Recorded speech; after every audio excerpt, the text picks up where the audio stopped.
You got John McMullen and Jody McDonald, your Birds 365 duo, joined by Brandon Lee Gowton, Bleeding Green Nation, who's got I'm looking at the hat. What do you got on there, brother?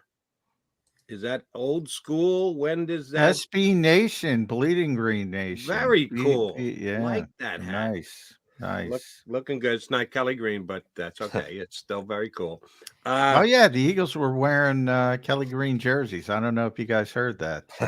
I don't know if that got if the marketing was good enough to where I think everybody on the planet knows they wore Kelly Green last night. it. And I don't know about you, BLG, but I'm glad the Eagles won because I can't stand the naysayers. If they lost that game, we can never wear Kelly Green again. We can't win. It's the past. Just put it in the past. Bury it. Don't even talk about it anymore.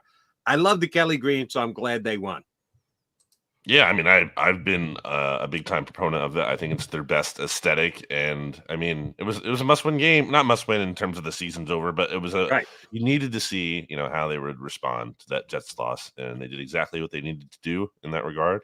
Wasn't like an A+ game all around, but it was a really good win over a team that was lighting up the rankings in terms of points and offense, and they basically shut them down like no one else has this year. Yeah, 498 yards a game coming in, 37 points. They end up with 244 total yards and really 10 points because you take away the pick six. That was the defense. And the Eagles are playing with Sidney Brown and Josiah Scott and Eli Ricks. I look at that defensive front, BLG, and I'm saying, I don't know who can block them. That group is deep and talented, and they mask a lot of deficiencies on the back end. Is that how you saw it? That's exactly why, the Eagles pour their resources into the trenches. You see how if you put investment there, and obviously you have to make the right selections and pay the right players and whatnot. But once you invest those resources properly, you have a defensive line that can kind of take over the game. And look, the Dolphins were missing their starting left tackle, left guard at one point after Jalen Carter injured him, and then starting center as well. So it certainly helps. But same time, they'd only allowed 6 sacks all season. Tuo's getting rid of the ball faster than any quarterback. So for them to still be able to pressure him, I thought was pretty impressive and disrupt that offense. And like you mentioned, you're still without your starting 2 safeties. You're down to your 3rd string option, a UDFA playing at slot cornerback. So that's a really impressive showing by Sean Desai and his unit.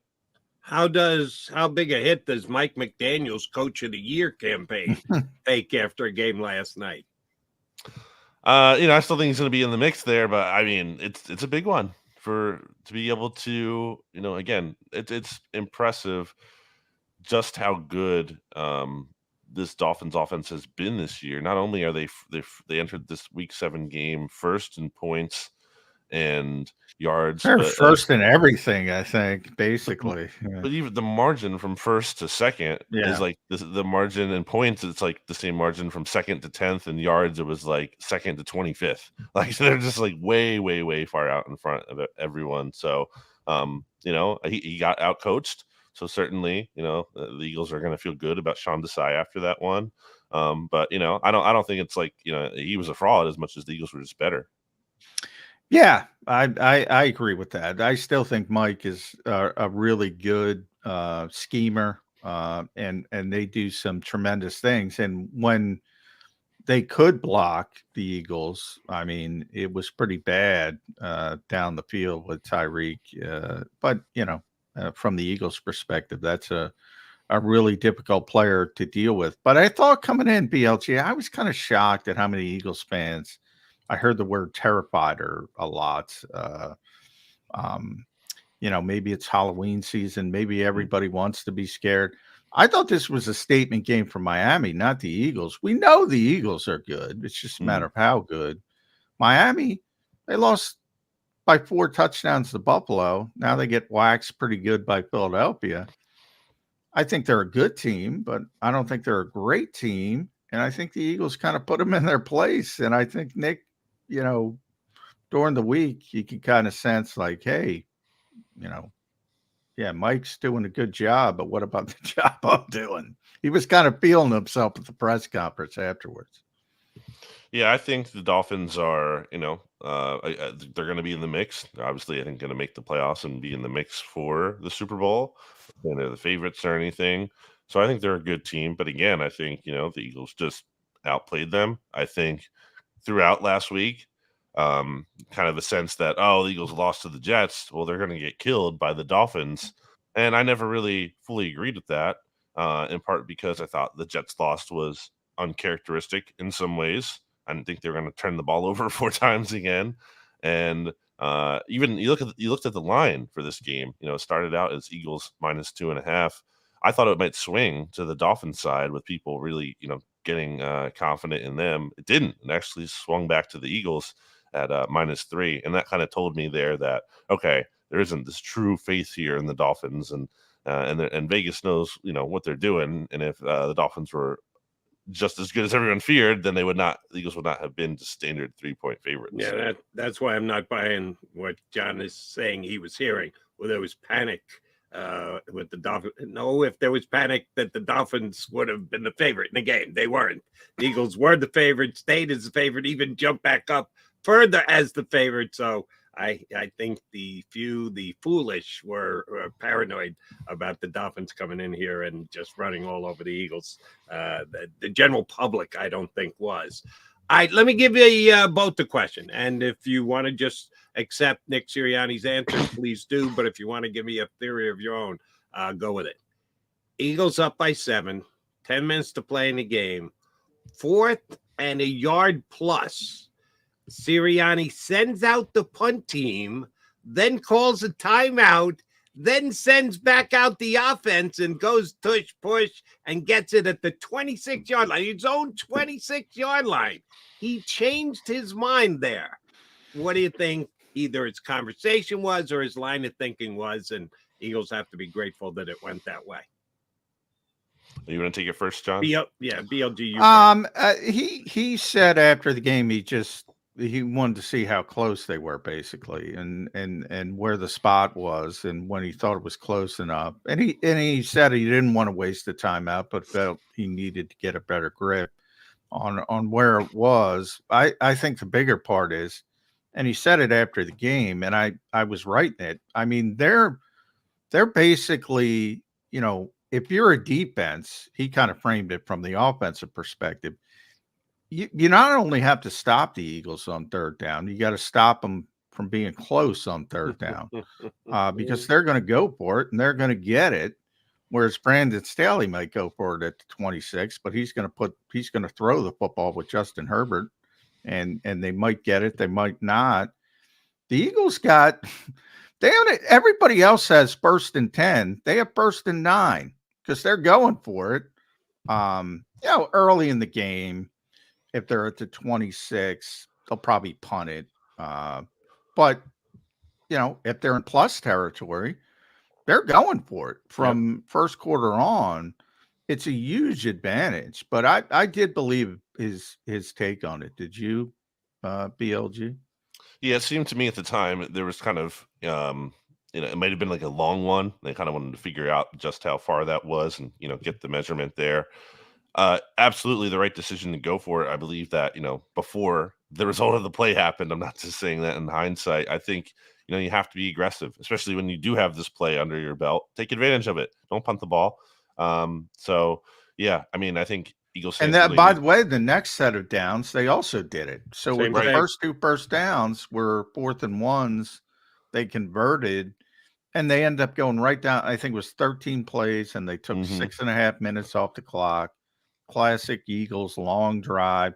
Time of possession in this game was absurd again. The Eagles 36 plus, Dolphins 23.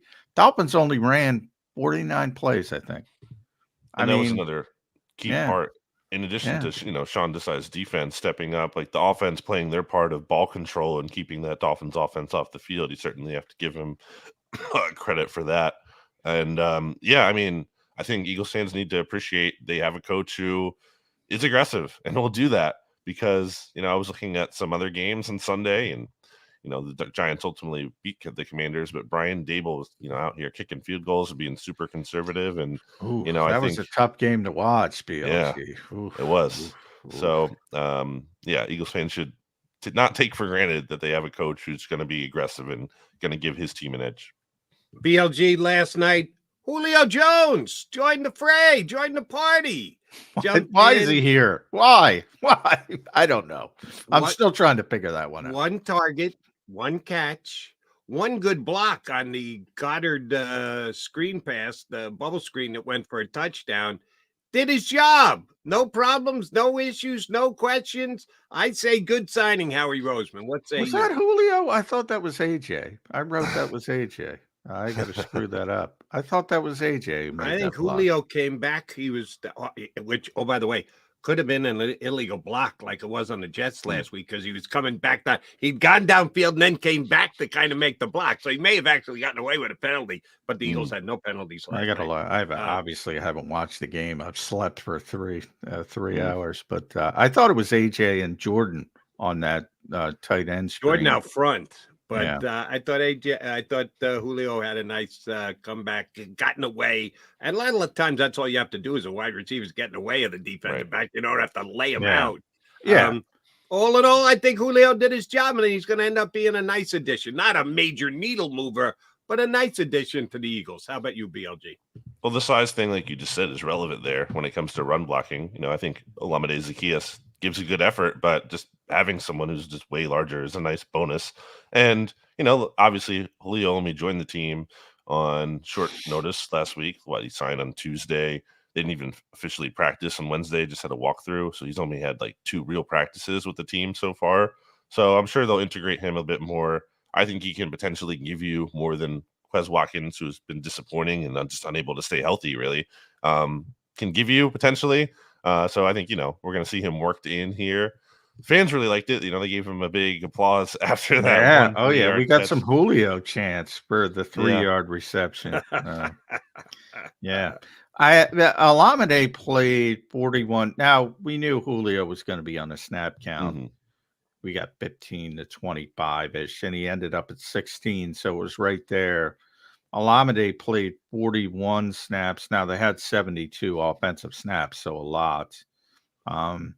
Do you think that changes as do you think that flips and Julio's getting the 41, say 3 weeks from now, and Olamide is going to be down in the 15, 16? Because Nick went out of his way to say Olamide is always going to have a role. I saw a little bit of a disconnect between Howie and he Nick. said that about Zach Pascal too, and Zach Pascal took his act to Indianapolis. So sorry, Coach. You can sing their praises, but doesn't necessarily equate to them having long-term success with the Eagles. I mean short-term here. Yeah, I think it could be a split. I think it might go more in Julio's favor at some point here, because it was when Quez was healthy and playing, even when he came back from the injury. Quez was really, truly the wide receiver 3 with Olamide only playing so many snaps and really not seeing much action. So, I think they should be honestly splitting that wide receiver 3 position. Speaking of splitting, BLG, how are you with Nakobe Dean, Nicholas Morrow? Everything's working. So it's hard to criticize the defense at all. Do you like that philosophy in the slot? It was Josiah Scott and Eli Ricks trying to get through. Ultimately, I think it's going to be Bradley Roby when he's healthy. You like or dislike the rotating positions in the back 7? In general, in theory, it doesn't seem ideal. You want your guys, you ride with them. But I mean, I thought Nicholas Morrow was playing pretty well. Turnover opportunities missed in that Week 5 game aside. So I don't think it's the worst thing. I mean, Nakobe Dean even admitted that or acknowledged that after the last game, that the guys ahead of him or the guys on the field when he was missing were playing well. So it's not like they're just gonna suddenly disappear. So yeah, I think it's fine, and it seems to be working for them. I don't have an issue with that. And here's where I'm going to give credit to Sean Desai. And John and I are both Coach Gannon fans. Maybe John a little bit more than me, but we're both Coach Gannon fans. Desai shows some flexibility here, which I don't think Gannon ever did. Gannon had his philosophy. Gannon had his guys. Gannon didn't sub. Gannon didn't change. I think Desai has shown some flexibility with using different guys at different positions. Last night just being one example of it. He had done it previously. I always think a coach has to stay open-minded. I get it. You want to stay true to your tenets and play the type of defense, but you can tinker a little bit here or there. And I think that Desai's been an outstanding tinkerer. I don't know if I meant to say it just that way, but you get my drift here. Well, at the risk of being shat upon, which I will be anyway, defending JG, he never had to sit anybody down because they were all healthy. You know, why are you going to sit TJ Edwards down last year? Had a great season. And even Kaiser White, yeah, you could have got Nakobe some time. That's the point, John. But you're winning games. You know, if Kaiser got hurt, I think you would have seen Nakobe and they might have tweaked things. But when you're winning games, you know, if it ain't broke, don't fix it. So then would you say the same thing? Would you say that same thing about Nakobe Dean now? Because the Eagles are winning games. Why would you take Nicholas Morrow off the field? Well, I because they believe in Nakobe Dean. I'm a little bit shocked, to be honest. And I said I thought ultimately Nakobe would be back, and they just put him right in. I didn't think they would rotate Nicholas Morrow because they believe in Nakobe long term, and we know. Look, Nicholas. So they didn't believe in Nakobe long term last year. Well, no, he's a rookie. That's different. I mean, that's like Sidney Brown. They believe in Sidney Brown, but he's not playing a lot. He only played because of injuries. They still believe in Kaylee Ringo. He doesn't play at all except special teams. It's different with rookies, but in the case of Morrow, they cut him. So it's not like they loved him. They brought him back. They put him on the practice squad. Nakobe got hurt. He got an opportunity and played well. But I thought they would just go back to Nakobe because he's their long-term plan at the position. And he is playing more. What were the numbers? I got them right here. Nakobe was 30 of 49 and Nick was 19. So he's playing more. But I'm surprised they're playing Nicholas at all, to be honest. And it's directly attributed to how well he played. So he deserves credit for it. And no doubt about that. That's what I'm giving Desai credit for, because he's letting play actually dictate the guys that he's playing, not long-term, short-term, where he was drafted, whatever. Still play the guys more. that are playing well. I mean, to be honest, to this point, Morrow's played better than Dean, but Dean is still playing more. And that's because of long term. They think he's the guy. Because if it were just a meritocracy, yeah, why would you take Nick Morrow off the field until he has a bad game? But it hasn't come where he's had a bad game. Like, you keep waiting for it, and that shoe hasn't dropped. No. Yeah. He's played well. Morrow. Good on Sean Desai. All right, BLG, last night, Jalen Hurts playing with the injury, yet they continued to push. Is Nick taking a chance there? I know it's such a key ingredient to the Eagles. You'd think a yard and a half game, but it is. It's where, it's how, it's a situation of the game. A little risky putting a guy with a potential bum knee in that situation. It never looks like he's getting hurt, but there's a pile of humanity down there on the field. You don't know what's going to happen. I asked Jalen Hurts that question. I got a one-word answer. What was the word? Basically, no. Just plain no. Yeah. No risk whatsoever. No risk. Yeah. He is a stone cold tough guy. How big a tough guy is Jalen Hurts, BLG? I mean, he's pretty tough, and I think that's something that clearly resonates with his teammates. A lot of his teammates value that and acknowledge that, and talk about that as a motivating factor. When you see the star quarterback out there is, toughing it out and going through pain, that certainly makes you want to go out there and perform well for him too. And also specifically, if you're like the offensive line, to protect him and make sure he's not getting hurt and hit further. So, I mean, he's really tough. That was such a big part of the catalyst of the success, I think, for these Jalen Hurts successful Eagles teams is his personality, not just his play. And that's part of the equation there. And yeah, I mean, I don't think there's zero risk on those plays. We saw Patrick Mahomes get hurt on a sneak last year. Yeah. It's possible, but I mean, I think it's a low chance. We always talk about style points with this team. There have been two big issues: the red zone on offense and turnovers. They stopped a 9-turnover negative streak when Darius Slay picked off that pass. They had not gotten a turnover since the second quarter of the Tampa game. So it's been a while. The Eagles, we practice that, we do this, but turnovers are so random, BLG. To get 9 in a row in a negative direction and finally get one back, does the worm turn a little bit there? That's the one thing we can look at and say this defense has, I think, overachieved to this point when you think new coordinator, 5 new starters, but they aren't turning the football over. And they got a big one from Slay, who peeled off, by the way. That was a hell of a play. Peeled off to the wheel route and picked it. You think they have enough playmakers? Is that going to turn? We did see, again, I mentioned earlier, Nicholas Morrow unable to finish or able to, catch that pick that he had on Matthew Stafford or jump on the fumble in week 5. So it's not like they've been totally far away from it.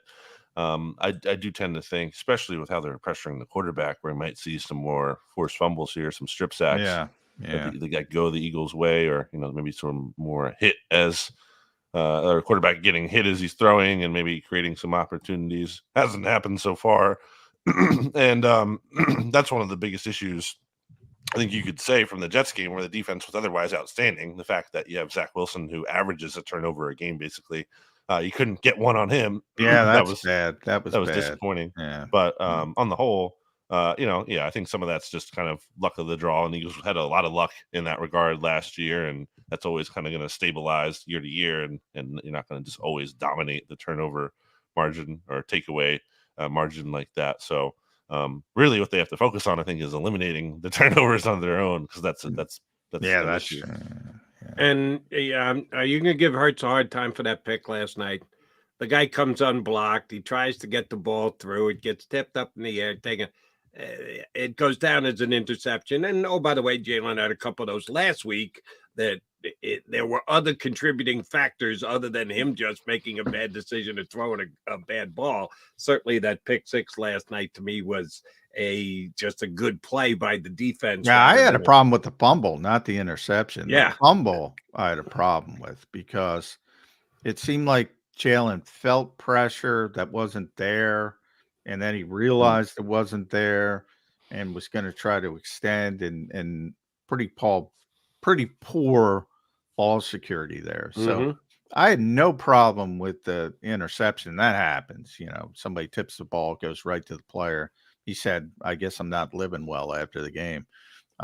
That's bad luck. But the fumble, I think there's legit criticism there. But I'll even give Jalen a little cover there in that Lane Johnson got beat on the play.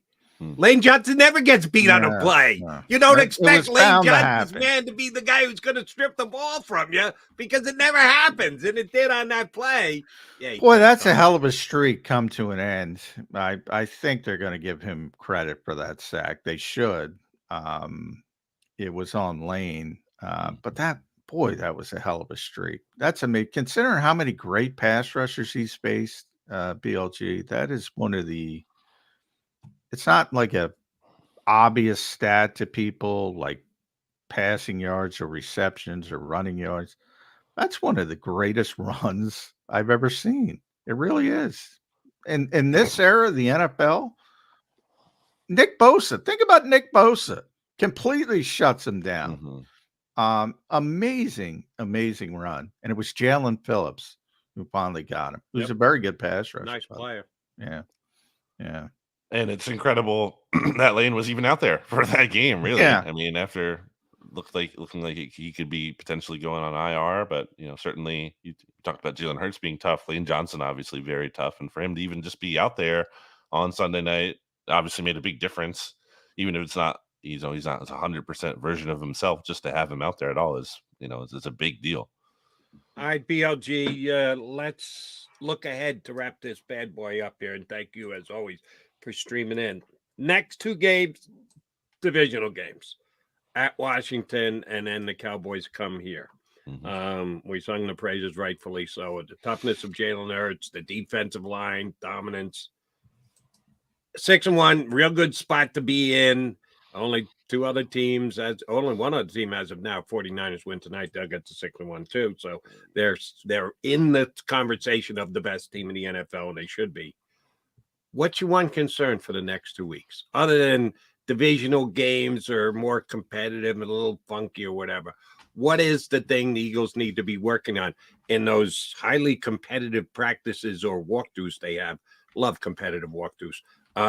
What are the still 1 or 2 things that they could still potentially get better in and improve on? Well, they got to get healthy for one. Obviously, it's an easy one, but getting Reed Blankenship back, I think, would be really nice for this defense. But looking at beyond injuries, one of the things that I think has been an issue, you talked about Jalen Hurts, the fumble, he's holding onto the ball for forever. And like you look at the data on this, entering week 7, he had the 2nd longest average time to throw. It's only like barely just ahead of Justin Fields, who notoriously holds the ball for forever. And 3.21 seconds is exactly where Hurts was in 2021. He was 39th out of 39 quarterbacks that year. He improved last year to 2.86 seconds. So that's like a big difference. I mean, it might not seem like much, 0.4 seconds, but yeah, that's a huge difference. Yeah. I think there's a combination of, needing to see the field better, needing to actually pull the trigger and make throws and throw some with anticipation more often here. So he's not taking hits and he's getting the ball out faster and he's not missing some of these throws. So, I like how Jalen Hurts battled back from his turnovers last night. He didn't let it snowball and totally spiral out of control. But he has to cut down on the mistakes, and I think he needs to get rid of the ball faster. Yeah. I'm kind of torn on that. I'll end it there. Make sure you follow Brandon on X at Brandon Gowton. Read him at Bleeding Green Nation. Does a tremendous job. The podcast as well. When you talk about, you mentioned Justin Fields, who's not a very good quarterback right now, but he extends plays. He can do some things. So it tends to be the guys that can extend plays while hold on to the football the longest. And there's going to be some turnovers because of it, but there's going to be a lot of big plays as well. Like the AJ pass, 32 yards, that was Jalen extending. And all of a sudden the Eagles are in a position to get a touchdown. So there's a give and take. And I don't really want to see him have to be Tua, because that means you got a crappy offensive line and you can't hold on to the ball. So I'm kind of torn. I get what you're saying, but I don't want the ball out in 2.2 seconds, because that tells me you're not holding up front. And that means Jack Driscoll's out there, or, a bunch of other injuries. I don't know if that's necessarily a good sign, but I'd love to see better ball security when people do get home. I think that's fair. It's definitely like a fine line, and you have to balance it, because you don't want them, like you said, getting rid of it so fast, like Tua. And the touchdown, the near touchdown to AJ Brown, is a result of being able to extend the play. But I think too often this year it's drifting a little bit too much towards the hold it side, and not enough of that big play potential. So I think they have to find a way to speed it up a little bit in general. And one last thing about Jalen Hurts' toughness. 4 words, 2 names: Marcus Mariota, Tanner McKee. We never bring up either of those 2 names. And we need to be thankful that we don't have to bring up either of those 2 names. Yeah, we saw Marcus warming up. That was not a good feeling. Maybe it was just a little nervous. Could you sense the nervousness in the crowd? I don't think too many people noticed, but and Nick said after he didn't know, he didn't tell Marcus to warm up. So who knows if he's telling the truth, because Nick, basically admitted he doesn't always tell the truth. No, he does. If he doesn't think it's advantageous to him to tell the truth, he'll look you right in the eye and lie to you. Yeah. Brandon Lee Gowton never lies to us. That's why we have him on. Thank That's you, right. sir. We'll get you back on in a couple of weeks. Thanks, BLG. Thanks, guys. Take it Thanks. Brandon Lee Gowton, Bleeding Green Nation, here with us on Birds 365. When we come back, you got to do it for me again. You got to read it. And you even did a great job of reading it as Nick Sirianni when you did. His response to the question. He went down the week for Rob Motti, because Rob, Rob's not here every day anymore, right? So he went down. He went down the whole week. He fast forwarded through the whole week. But you're glad Rob Motti was there last night, because Rob saved me. Building. Yes, thank you, Rob, again. Yeah. All right, McMullen and McDonald. We got our buddy Jeff Kerr. Usually jumps in early. He's going to jump in for the second half of today's Birds 365. McDonald and McMullen coming back in just a sec.